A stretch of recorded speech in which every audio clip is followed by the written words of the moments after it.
name is Katie Jarl. I'm the Texas State Director for the Humane Society of the United States, and I'm here today to present Sergeant Caldwell with a 2012 Humane Law Enforcement Award.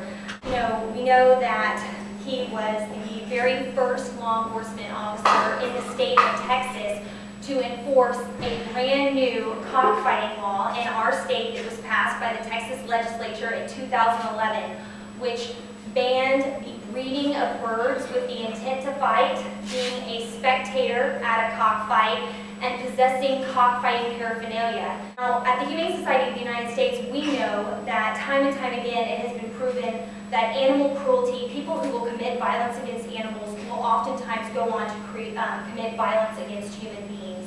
And rooting out animal fighting operations and animal cruelty within communities is a vital part of maintaining public safety.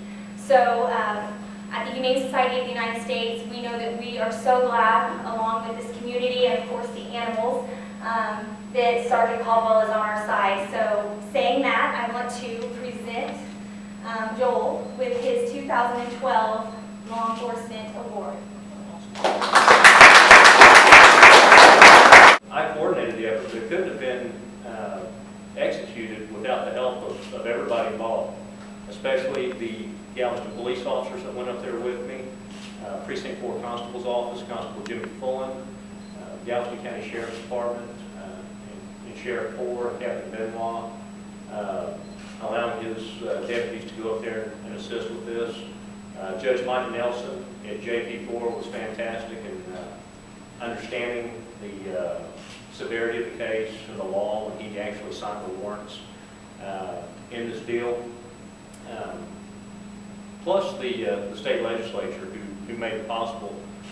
One of the problems we've had in the state of Texas for years is exactly what Katie talked about. We would get out to one of these operations and these guys could easily throw up their hands and say, oh, I'm just here hanging out, having lunch, or I'm drinking a beer with these guys. These are all their roosters. And of course, those guys are going, well, it's all their roosters, and you don't, or dogs, and you don't make the arrest you need to. That law gave us the teeth that we needed to put these guys in jail. And Galveston County has been kind of at the forefront of animal cruelty for about the last 10 years now. And a lot of the changes that have occurred in the state legislature have occurred because of things that have happened in Galveston County.